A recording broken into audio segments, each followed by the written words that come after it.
भगवान बुद्ध आणि त्यांचा धम्म चतुर्थ खंड भाग पहिला, त्यामधील पाठ तिसरा, धर्माचे प्रयोजन आणि धम्माचे प्रयोजन. हे सुरुवात करण्या अगोदर आता पोळा आहे, आज आहे का नाही? काल बैलाचा पोळा झाला, आज ताना पोळा झाला, आहे का नाही? तर हा भगवंताच्या काळापासूनच काही चालत आलेला उत्सव आहे. त्याला ज्यावेळेस ते बैल वगैरे ते शेती करायचे ना, तर ते मग थकून जायचे, त्याचा काही हे उत्सव साजरा करायचे. त्यावेळेस त्याला वप्पमंगल उत्सव पण नाव देण्यात आलेलं आहे. आणि त्यानंतर ते परंपरा सम्राट अशोकांनी राबवलेली आहे. त्याचबरोबर वप्पमंगल उत्सवाचं अधिक जे गणपती आहे, तर भगवंताच्या काळामध्ये कानी ते हत्ती जे त्यांच्या स्वप्नामध्ये महामायाचे आले होते, त्याचं प्रतीक म्हणून कानी भगवंताची मूर्तीच तयार करण्यात आली होती. तशी ते मुंडकं लावून त्याला हत्तीचं तोंड होतं. आणि ते काही मूर्ती आहेत तशा जे आपल्याला कानी फॉरेनमध्ये पाहायला भेटतात. फॉरेनमध्ये जापान, थायलंड, प्रतीक म्हणून. त्याचा अर्थ हा असा होता म्हणते का बा त्यापासून तुम्ही पंचशील ग्रहण करा, अष्टशील ग्रहण करा आणि आपल्या जीवनामध्ये ते उतरावा बा. तर त्याचा कालांतराने ते नंतर त्याच्यामध्ये काही कर्मकांड हे असं ते आलं. याच्यावर सविस्तर माहिती जर जाणून घ्यायची असेल या गणपती उत्सवावर, तर डॉक्टर संग्राम पाटील याचं यूट्यूबवर व्हिडिओ असतात. ते आता लंडनमध्ये डॉक्टर आहेत आणि चांगले अभ्यासक आहेत.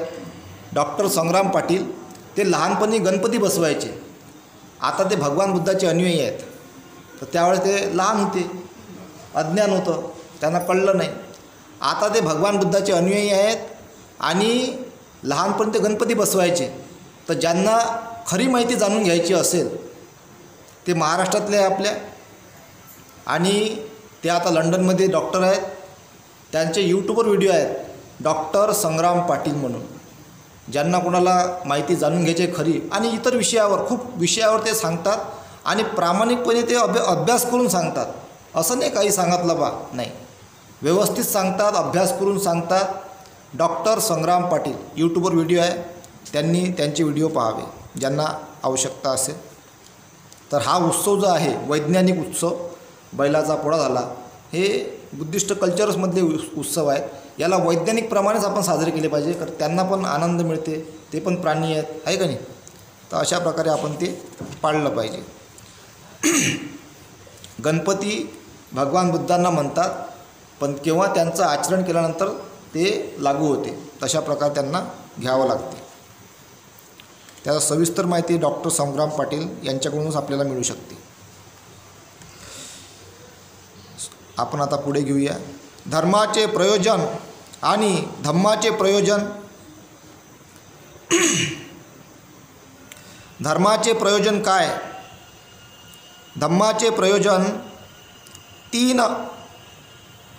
धम्माचे प्रयोजन प्रयोजने एकच आहेत.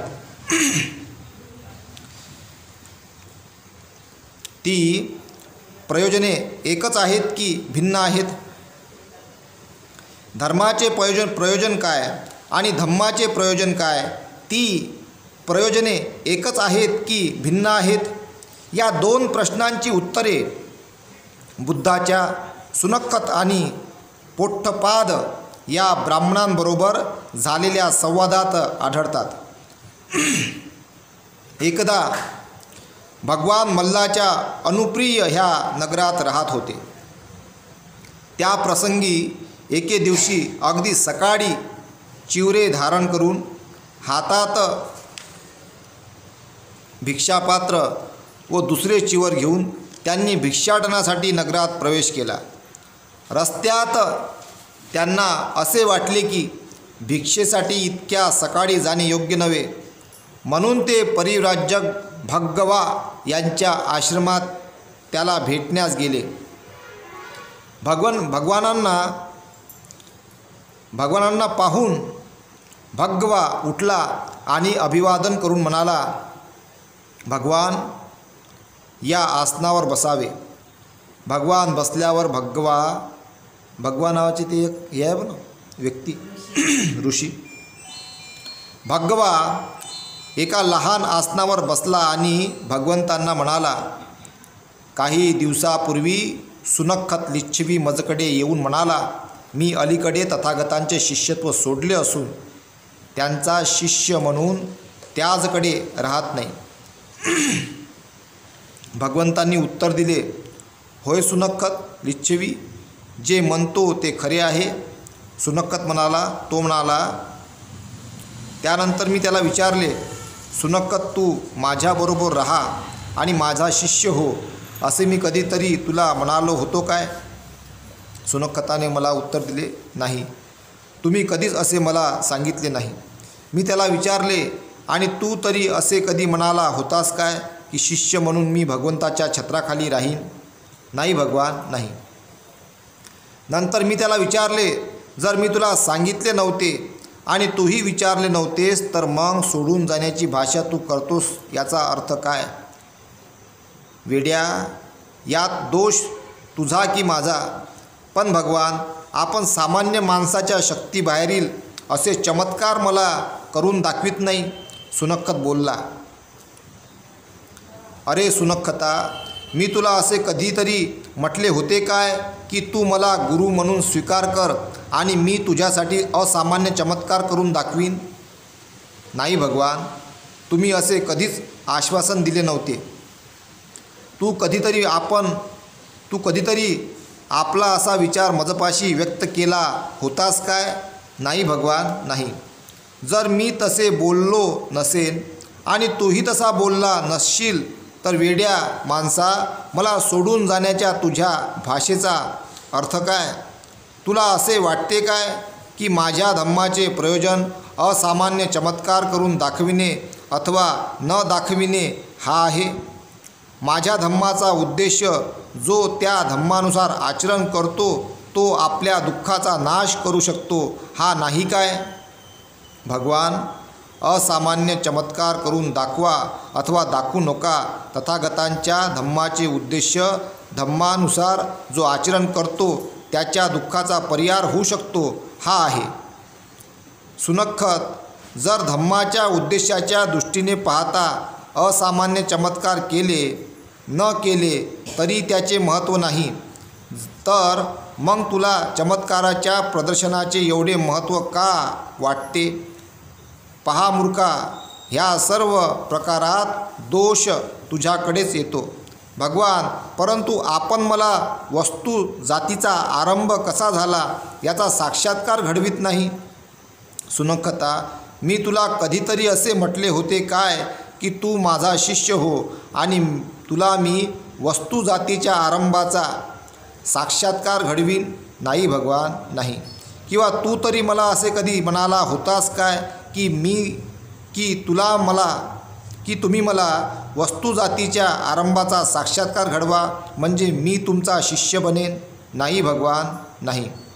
जर मीही तुला तसे आश्वासन दिले नव्हते आणि तूही तशी मागणी केली नव्हतीस, मग हे वेड्या माणसा, मला सोडून जाण्याची भाषा करतोस याचा अर्थ काय?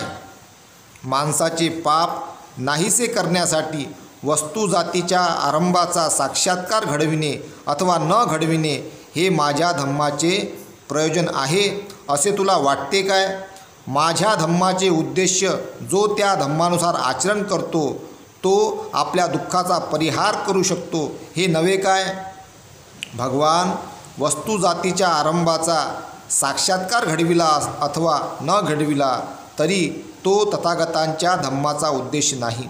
तथागतांच्या धम्माचे उद्देश जो त्या धम्मानुसार आचरण करील तो आपल्या दुःखाचा परिहार करू शकतो, हे आहे. सुनखत, जर धर्माच्या उद्देशाच्या दृष्टीने वस्तू जातीच्या आरंभाचा साक्षात्कार घडविला वा न घडविला हे जर महत्त्वाचे नाही तर मग तुला तरी त्या साक्षात्काराची आवश्यकता काय आहे? ह्या संवादावरून स्पष्ट होते की धर्म ह्या कल्पनेत वस्तू जातीच्या आरंभाचा साक्षात्कार ह्याला महत्त्व आहे, धम्माच्या कल्पनेत ते नाही. म्हणजे म्हटलं गेलं असं आहे का धर्मामध्ये बा चमत्कार आवश्यक आहे, वस्तूचा साक्षात्कार आवश्यक आहे, पण धम्मामध्ये ते नाही. आणि सामान्य माणसं इथंच बळी पडतात, कारण त्यांची बुद्धी तेवढीच आहे. भगवंत त्याला काही असं छानून चाळणीनं शुद्ध धम्म देऊ राहिले, एकदम पवित्र चांगला. मी बी सांगतो पण ना, शुद्ध देतो पहिले, मी पाहतो मग याची बुद्धी अशी आहे, याला पहिल्या पायरीवर न्यावं लागेल, मग दुसऱ्या पायरीवर न्यावं लागेल, मग तिसऱ्या पायरीवर न्यावं लागेल, मग चौथ्या. डायरेक्ट एकदम मी सांगेन का वर तर ते आहे बा, तुम्ही खोटे बोलता, असं थोडी आहे. नाही घेतलं ते बुद्धी, मग तो जाते कुठं, दुसऱ्या बुवाकडे बावाकडे. ते बरोबर नाही सांग, तुम्हीच द्या बांधा काहीतरी. मग हे ते बुद्धासारखं एक ते उदाहरण आहे ना. मग तू ये बा, तुला अप्सरा दाखवतो, मग तशासारखा अप्सरा मग दाखवा लागते इकडं. लक्षात, नंदाचं उदाहरण नाही ते, मग इकडं मग दाखवा लागते ते, ये बा.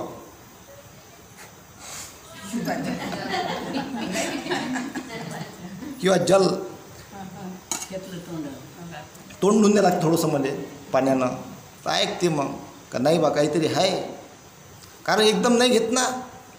मग ते एक थेरी आहे, ते वैज्ञानिक, थोडं त्याला वैज्ञानाचं रूप आहे, थोडं तोंड सपावं, थोडं फ्रेश वाटते, काहीतरी त्याला विश्वास असते का बा नाही मी आता बरा होतो. तर हा तो एक भाग आहे. आणि ते मग इकडं कसा, इकडं आपलं दुरुस्त करण्याचा भाग असतो, दुरुस्त करण्याचा भाग असतो, तिकडं लुबाडण्याचा भाग असतो, अंधश्रद्धेमध्ये टाकण्याचा भाग असतो. इथं त्याला हळूहळू हळूहळू मग पूर्ण त्याच्या अंगातून भूत काढून टाकतो, आणि मग त्याला म्हणतो हे हे बरोबर आहे, हे घे. हे एका एकावर प्रयोग करावे लागतात, नाही तर पुरे शिरले. बुद्धाकडेच ठेवावं लागते ते, दुसरीकडे जाऊ देत नाही मी, इकडंच आहे म्हणतो सगळं काही. जेवढेही आहे ते भगवंताकडेच आहे हे त्यांना पटवा लागते. कारण प्रत्येक माणसाची बुद्धी जरी सगळ्याला मेंदू असला, पण सगळ्याचे विचार सारखे नाही आहेत ना.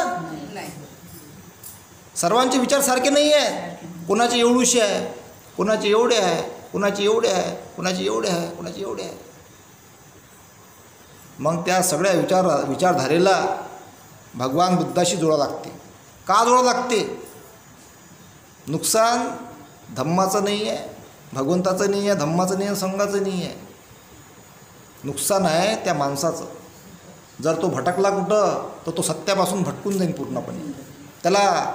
त्याला इकडं का नाही, ज्या चांगल्या शाळेमध्ये त्याचा प्रवेश झालेला आहे, तो जर दुसऱ्या शाळेमध्ये गेला त्याला ज्ञान भेटणार नाही, तो भटकून जाईल, तो दुःखमुक्तीचा मार्ग शोधू शकणार नाही. कारण तो खऱ्या शाळेपासून तो तिकडे चालला गेला, त्याला वाटलं इकडं काहीच नाही आहे. कारण त्याला अपेक्षा ते होती, जसं इथून उदाहरण आपल्या लक्षात, त्याला अपेक्षा ते होती का इथं काहीतरी पाहिजे बा, तरच मी इथं थांबीन, तरच मी इथं येईल, तरच मी मानीन. हे आज हे प्रयोग करावं लागते. कारण मी सामान्य, मी बुद्ध नाही आहे. बुद्ध जर असतो त्यानं जरा पटकन ऐकलं असतं भगवंताचं उदाहरण देऊन, ते सम्यक संबुद्ध होते. इथं जोडून ठेवण्या ठिकाणी असे धागे वापरावे लागते आजकाल. ह्या अशा थेऱ्या वापरावं लागते, असं तत्त्वज्ञान वापरावं लागते का ज्या प्रमाणात त्याच्यावर अनुकंपा करून का बा हा आज ना उद्या याला, मग इकडं मी व्यवस्थित ह्या घरामध्ये पहिले त्याला ह्या थेरीतलं सांगायचं, नंतर त्याला ह्या थेरीतलं सांगायचं, चाललं बरोबर वाढत, मग त्याला एकदम व्यवस्थित सांगायचं. अशा प्रकारच्या थेऱ्या काही जणं वापरतात आणि ते वापराव्या लागतात, तरच का नाही त्या व्यक्तीला धम्माकडे टिकवून ठेवता येते. म्हणून इथं म्हटलं गेलेलं आहे, ह्या संवादावरून स्पष्ट होते की धर्म ह्या कल्पनेत वस्तू जातीच्या आरंभाचा साक्षात्कार ह्याला महत्त्व आहे. साक्षात्कार, चमत्कार, साक्षात्कार. धम्माच्या कल्पनेत ते नाही. म्हणून काही जणांना म्हटलेलं आहे का धर्मबा ही अफूची गोडी आहे. कोणत्यातरी एका व्यक्तीनं, महान व्यक्तीनं म्हटलं आहे, म्हणते धर्म ही अफूची गोडी आहे म्हणते. अफू म्हणजे नशा आहे तो. त्याच्यामध्ये लाभही होते आणि हानीही होते, पण लाभ कमी आहे, हानी जास्त आहे. लाभ कमी आहे, म्हणजे लाभाचा प्रमाण पकडून घ्या 1%, आणि 99% घातक आहे, हानिकारक आहे. लाभ कोणाला होते मग? 1% लोकायले. जो 1% आहे, जो ते प्रयोग करते अफूच्या गोळीचा, तो इकून आला ना अफूची गोळी. बाकीच्याला मग त्याला जो इकून राहिला त्याला लाभच होणार आहे आर्थिकतेचा, आणि बाकीच्यांना काय होणार आहे? नुकसान. ते नशेमध्ये राहतात. आणि हा नशा या देशामध्ये पसरवणं चालू आहे. धर्माचा नशा, अंधश्रद्धा, कर्मकांड चालू. नशामध्ये मग सगळेजण डुबकी घेतात, आणि त्याला कितीही चांगलं सांगण्याचा प्रयत्न केला तर नाही ऐकत. धम्माकडे तो एवढ्या पवित्र शाळा आहे, इतकं शुद्ध शाळा आहे, इथं एकदम योग्य शिक्षण मिळते, ज्यापासून डोके दुरुस्त होते. इकडं प्रवेशच फार कमी लोक करतात, आणि ज्यांनी प्रवेश केला ते दुरुस्त झाले. आणि आपला प्रवेशाची सुरुवात झालेली आहे 14 ऑक्टोंबर 1956 रोजी. तर पहिली खूप मोठी त्यावेळेस क्रांती झाली धम्माची. त्यावेळेस पूर्ण शाखा तिथून झाल्या, त्या सगळ्या शाळा उघड्या. जागोजाग्यात मग बाबासाहेबांचे प्रतिमा, विहार बनणं चालू झाले, आणि त्या माध्यमातून शाळा सुरू झाली धम्माची, आणि मग सगळे लोक दुरुस्त झाले. आणि आज जे आपल्याला जे काही वातावरण दिसते हे धम्माचं बल आहे, धम्माचं प्रयोजन आहे, धम्माचं शिक्षण आहे. शिक्षणाला धम्माचं शिक्षणच हे खरं शिक्षण आहे, तरच तो त्या शिक्षणामध्ये प्रगती करू शकते. आणि जर नाही तर मग शिक्षण शिकला, धम्माचं शिक्षण नाही तर नशा, दारू. धम्म त्याला शिकवते सूर हा मेरे मज्ज पमाठाना वीर म्हणे सिक्का समाध्या मे. कुठल्याही प्रकारचं व्यसन करू नको म्हणते. मग तू पहिलीत राह, पहिली शिक, दुसरी शिक, का 10वी शिक, का 11वी शिक, का ग्रॅज्युएशन शिक. हे शिलाचं पालन कर म्हणते भगवंत. तर तेच शिकले सगळे आपले, त्यापासून दूर राहिले, त्यांचा फायदा झाला. जे जवळ गेले त्यांची हानी झाली. म्हणून जे भगवंताचे शिला आहेत त्यांचं पालन करावंच लागते. तर पुढे यानंतर 4 धर्म आणि धम्म यामधील इतर भेद भगवान आणि पोट्टपाद यांच्यामधील संवादात व्यक्त झाले आहेत. एकदा भगवान श्रावस्ती येथे अनाथपिंडकाच्या जेतवनातील आश्रमात होते. त्या समयी पोट्टपाद नावाचा परिव्राजक आणि राणी मल्लिकेने तत्वदर्शनावरील वादविवादासाठी जो एक प्रासाद तयार केला होता तेथे राहत होता. त्याच्याबरोबर त्याच्या 300 अनुयायांचा जथ्था होता. भगवान आणि पोट्टपाद या दोघांमध्ये एक प्रसंगी खाली संवाद घडून आला.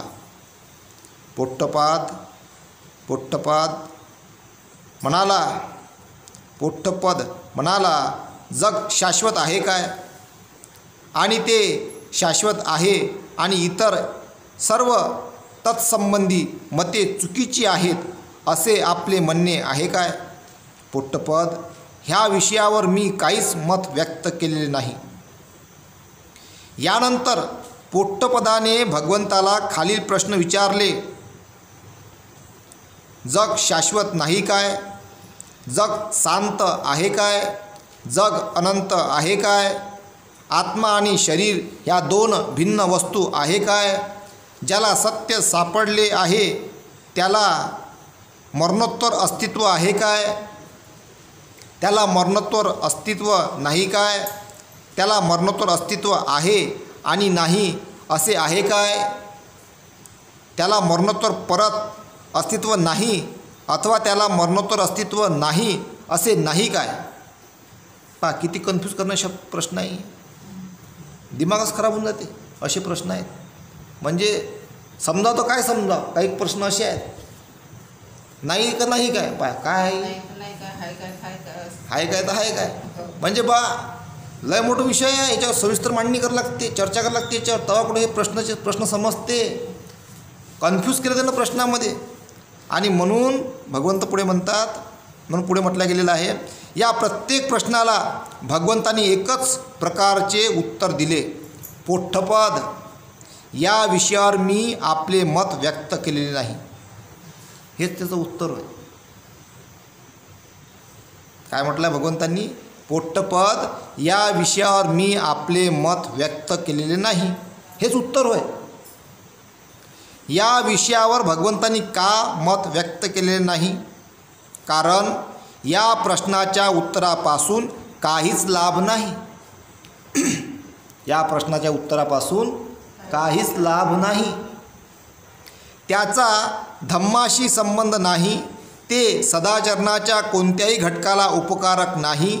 त्यापासून अनासक्ती, रागद्वेषापासून मुक्ती, शांती, शमन, सत्यज्ञान, अष्टांग मार्गाच्या उच्चतर अवस्थाचे ज्ञान किंवा निर्वाण साधत नाही. म्हणूनच मी यावर आपले मत व्यक्त केलेले नाही. हे जेवढे सांगितलेलं आहे,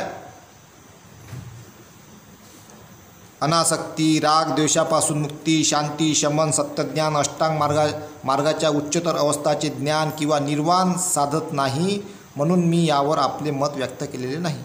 हे काहीच त्याच्यापासून साध्य होत नाही. ना त्याच्यापासून अनासक्ती निर्माण होत, ना त्यापासून रागद्वेष मुक्त होत, ना त्यापासून मुक्ती मिळते, ना त्यापासून शांती मिळत, ना त्यापासून काही शमन होत, ना सत्यज्ञानाचं दर्शन होते त्यापासून, ना अष्टांग मार्गाचं काही माहिती भेटते. काहीच नाही भेटते त्यापासून. म्हणून का नाही भगवंतानं का त्याच्यावर काहीच बोलले नाही. हेच त्याचं उत्तर होय. आता बघा, हे एवढ्या हजारो वर्ष अगोदर सांगितलं भगवंतांनी, तरी लोकांनी स्वीकारलं नाही. कारण त्यांच्यावर, भगवंतावर त्या काही लोकांचा विश्वास नाही. मग विश्वासच नाही तर किती ज्ञानी म्हणत येईल? तर साधे नको आहे का ते? ज्याचा भगवान बुद्धावर विश्वास नाही आहे, एवढं सत्य सांगूनही किती ज्ञानी म्हणत या लोकांनी? तो प्यारा आहे गोटा. गोट्याचं ऐकलं ते ना, पण जिवंत माणसानं तत्वज्ञान सांगून गेला 2500 वर्ष अगोदर, हजारो वर्ष अगोदर, त्याचं नाही ऐकलं. गोट्याचं ऐकलं बा, आहे का नाही?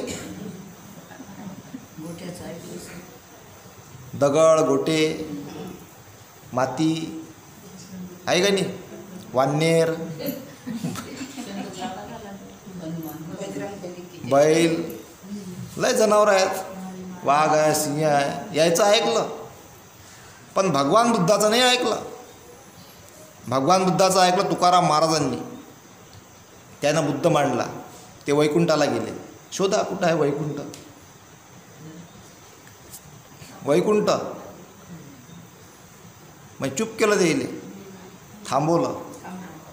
हां, त्यानंतर लय असे महापुरुष होऊन गेले. त्यांनी सांगितलं. गाडगे महाराजांनी बुद्ध मांडले. शिवाजी महाराज, संभाजी महाराजांना काही भगवान बुद्धावर ग्रंथ लिहिलेला आहे. संभाजी महाराज जे होते ना, छत्रपती संभाजी महाराज, यायनं म्हणते असं ऐकलं आहे मी, त्याचा शोध घेजा. बुद्धभूषण नावाचा ग्रंथ लिहिला आहे म्हणजे येणं भगवंतावर, असं मी ऐकलेलं आहे. अजून मी वाचला नाही तो, पण मी असं ऐकलं आहे की, मी असे ऐकले आहे की, खरं खोटं मग नंतर आपण त्याला दुरुस्त करू, पण त्यांनी भगवान बुद्धांमध्ये ग्रंथ लिहिलेला आहे बुद्धभूषण नावाचा, संभाजी महाराजांनी. हे सगळे बुद्धच होते. छत्रपती शिवाजी महाराज बुद्ध होते, संभाजी महाराज बुद्ध होते. ज्यांनी बुद्धाचे विचार स्वीकारले ते बुद्ध आहेत. शिवाजी महाराजांच्या काळात ठिकाणी लेण्या होत्या, त्यांनी लेण्यांना त्रास नाही दिला, लेण्या हडप केल्या. हालाकी त्यांचा अपमान झाला, त्याचा बदला काही बाबासाहेबांनी घेतला. ते सर्कल आहे, ते असं चक्र आहे. बदला घेतला ते ना बाबासाहेबांनी, म्हणजे ते भीमावर्गाच्या सैनिकांना घेतला पहिले 1818ला बदला, आणि त्यानंतर मग बाबासाहेबांनी संविधान तयार करून घेतला. जेवढेही संत महापुरुषांचा अपमान झाला, ह्या सर्व संत महापुरुषांचा अपमानाचा बदला त्यांना न्याय बाबासाहेबांनी दिला. का आता येणाऱ्या काळामध्ये माझ्या ह्या बहुजन, OBC, SC, ST आणि इतर NT, VJNT जेवढे आहे, जो बहुजन वर्ग आहे, यांचा उद्धार व्हावा यासाठी बाबासाहेबांनी सगळं तयार करून ठेवलं. जेवढ्या संत महापुरुषांचा ज्यांना त्रास झाला, ज्यांना भयंकर त्रास झाला, ज्यांना वेदना झाल्या, ज्यांच्या काही जणांच्या महापुरुषांच्या हत्या झाल्या, या सगळा बदला बाबासाहेबांनी संविधान तयार करून घेतला. संविधान तयार केलं आणि सगळ्यांना न्याय मिळाला आता. म्हणून 70 वर्षामध्ये घाबरले. हा इतिहास वाचा लागेल, समजून घ्या लागेल. मी यावर आपले मत व्यक्त केलेले नाही. मग भगवंतांनी निश्चित असे काय केले आहे? पोट्टपद, मी दुःख म्हणजे काय, दुःखाचे कारण काय, दुःखाचा निरोध म्हणजे काय आणि दुःखाचा निरोध कसा साधता येईल हे स्पष्ट केलेले आहे. भगवंतांनी ते तरी का स्पष्ट केले? पोट्टपद, कारण त्यापासून लाभ आहे. तो धम्माचा विषय आहे. सदाचरणाचा, अनासक्ती, रागद्वेषापासून मुक्ती, शांती, शमन, सत्यज्ञान, अष्टांग मार्गातील उच्चतर अवस्था संबंधी दृष्टी आणि निर्वाण साधता येते. म्हणूनच तर मी दुःख, दुःख कारण आणि दुःख निरोधाचे साधन या संबंधी विधान केले आहे. या संवादात धर्माचा विषय आणि धम्माचा विषय या दोहोंचे स्वरूप स्पष्ट झाले आहे. ते दोन विषय एकमेकांपासून अगदी भिन्न आहेत. धर्माचे प्रयोजन जगात प्रारंभाचे स्पष्टीकरण आणि धम्माचे प्रयोजन जगाची पुनर्रचना ही आहेत. म्हणजे धर्माचं प्रयोजन काय? सुरुवात कुठून झाली ती? प्रारंभ का कसा झाला बा? आपल्याला कोणं पाठवलं इथं? आता काही फायदा आहे का यापासून? याच्या विचारात पडणं? कोणी आपल्याला इथं हे केलं, इथं काय आपल्याला फायदा आहे? आता आपण हाव इथं सध्या वर्तमानामध्ये. आता चांगलं काय करता येईल? म्हणून भगवंत काय म्हणतात? धम्माचे प्रयोजन जगाची पुनर्रचना ही आहे. आता चांगलं काय करता येईल, अधिक चांगलं कसं करता येईल, याच्यावर बाबासाहेबांनी काम केलं. देशाला संविधान दिलं. आता काय करता येईल? एवढे हजारो वर्षापासून गुलामगिरीमध्ये पडलेला हा समाज, हा देश, हे लोक, आता यांना काय देता येईल? काय द्यावं? संविधान दिलं, संविधान तयार केलं. हे तुम्हाला प्रगतीच्या मार्गावर घेऊन जाईल. याला वाचा, याला समजून घ्या, त्याला वारंवार तुम्ही जाणून घ्या आणि त्या मार्गाने चाला. तुमच्या हक्क अधिकारासाठी तुम्ही लढा. जे तुम्हाला चुकीचं वाटते त्याविरुद्ध बोला, त्याला थांबवा आणि जे तुम्हाला चांगलं वाटते ते करा. प्रत्येक क्षेत्रामध्ये जा. मग तो OBC असो, ST असो, SC असो, इतर कुठल्याही वर्गातला असो, तुमची जे संख्या आहे, जातीनुसार, धर्मानुसार जे तुमची संख्या आहे त्यानुसार तुम्ही आपल्या त्या क्षेत्रामध्ये जा. हे सर्व अधिकार संविधानानं बहाल केलेले आहे. OBCंना, STंना, SCंना आणि इतर. पण ते अधिकार सुरुवाती काळापासून संघर्ष करून मिळाले. ज्या लोकांनी अभ्यास केला, ज्यांनी संविधानाला समजून घेतलं, बाबासाहेबांचे विचार अवगत केले, महापुरुषांचे विचार अवगत केले, त्यांनी संघर्ष करून त्या संविधानानुसार आपल्या जागा त्यांनी हासिल केल्या. पण अधिकही भरपूर जागा बाकी आहेत का तिथपर्यंत अजूनही ते पोचायचे आहेत. जर OBC या देशामध्ये 50% वर आहे, 52% वर आहे, त्यांना तेवढ्या जागा अजून मिळाल्या नाही. त्यासाठी त्यांनी संघर्ष केला पाहिजे. मग कोणते कोणते क्षेत्र आहे? राजकीय क्षेत्र आहे, शैक्षणिक क्षेत्र आहे, व्यावसायिक क्षेत्र आहे, कार्यपालिका आहे, न्यायपालिका आहे, मीडिया आहे. इथं अजून 52% जो OBC पाहिजे होता तो नाही आहे. त्यांनी यासाठी प्रयत्न केला पाहिजे. आपला 52% जो OBC वर्ग आहे त्यांनी संसद, कार्यपालिका, न्यायपालिका आणि मीडिया या क्षेत्रामध्ये उतरवला पाहिजे. तेव्हा तुम्ही छत्रपती शिवाजी महाराजांचं राज्य प्रस्थापित करू शकता. तसं नाही करू शकत. संत तुकाराम महाराजांचं राज्य प्रस्थापित तुम्ही करू शकता. या संत महापुरुषांचे विचार तुम्ही पेरू शकता. तसे नाही पेरू शकत. जोपर्यंत तुम्ही इथं जात नाही तोपर्यंत तुम्ही ते करूच शकत नाही. असं दुरून राहून नाही होत. दगडाले कितीही पुजलं आणि म्हटलं मला असंच पाहिजे, नाही होत. तिथं जा लागन तुम्हाला. 52% जो OBC आहे तिथं जा लागन. जो ST आहे त्यामध्ये जो ST समुदायामध्ये मोडते, शेड्यूल कास्ट, त्यांना जा लागन तिथं. त्या टक्केनुसार संसदमध्ये, कार्यपालिकामध्ये, न्यायपालिकामध्ये, मीडियामध्ये, तेव्हा तुम्ही तुमचं ते वर्चस्व स्थापित करू शकता. त्यानं SC आहे, SCना जा लागन पूर्णपणे संसदेमध्ये, कार्यपालिकामध्ये, न्यायपालिकामध्ये, मीडियामध्ये. सध्या नाही आहेत. यासाठी त्यांनी काही आवाज उठवला पाहिजे. कारण आता संविधान आहे, नंतर नाही उचलता येईल आवाज. आता मला बोलता येते, नंतर मला बोलता येणार नाही. आता मी बोलू शकतो कारण आज संविधान आहे. संविधानानं मला अधिकार दिलेला आहे. तुमच्या हक्क अधिकारासाठी तुम्ही लढा. तुम्हाला जर समजलं तुम्ही इतरांना सांगा, जागृत करा. म्हणून आज वेळ आहे. तुम्ही कोणत्या कोणत्या क्षेत्रामध्ये नाही आहे याचा शोध घ्या आणि त्यासाठी तुम्ही मागणी करा. हा अधिकार तुम्हाला संविधानाने बहाल केलेला आहे आणि ते तुम्ही कराल अशी मी आशा बाळगतो. म्हणून म्हटलं गेलेलं आहे, धर्माचे प्रयोजन जगात प्रारंभाचे स्पष्टीकरण आणि धम्माचे प्रयोजन जगाची पुनर्रचना ही आहेत.